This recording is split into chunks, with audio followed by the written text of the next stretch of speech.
ఇంకొంతమందికి ఎక్కడ అవకాశాలు ఉంటే అక్కడ పంపించేవాళ్ళు. మీరు కూడా కలిసి ట్రావెల్ అయ్యేవాళ్ళు. అలా మీరు కలిసి ట్రావెల్ అయ్యే సమయంలో ఒక హీరో మీకు పరిచయం అయ్యారు. ఉదయ్ కిరణ్ గారు.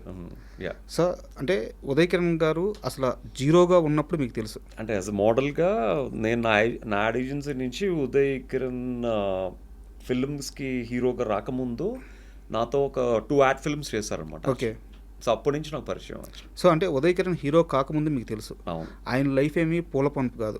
ఆయన కూడా చాలా కష్టాలు పడి వచ్చారు. యా సో అంత కష్టాలు పడ్డ వ్యక్తికి లాస్ట్ రోజున ఆయన చనిపోయే రోజున ఆయన ఆల్రెడీ లైఫ్లో ఎంతో కొంత చాలా అచీవ్ చేశారు. చాలామంది ఫ్యాన్స్ని సంపాదించుకున్నారు. సూపర్ క్లాస్ హీరోగా, లవర్ బాయ్గా అవును. చాలా ఖ్యాతి దక్కించుకున్నారు. అందరికీ ఇష్టమైన హీరోగా ఉన్నారు. బట్ ఆ టైంలో కొన్ని ఫ్లాప్స్ వచ్చి ఉండొచ్చు. ఏమీ లేని రోజును చూసిన ఉదయ్ కిరణ్ కేవలం సినిమా అవకాశాలు లేకే చనిపోయారు అంటే మీరు నమ్ముతారా? సినిమా అవకాశాలు లేక చనిపోయారంటే నేను నమ్మను డెఫినెట్గా.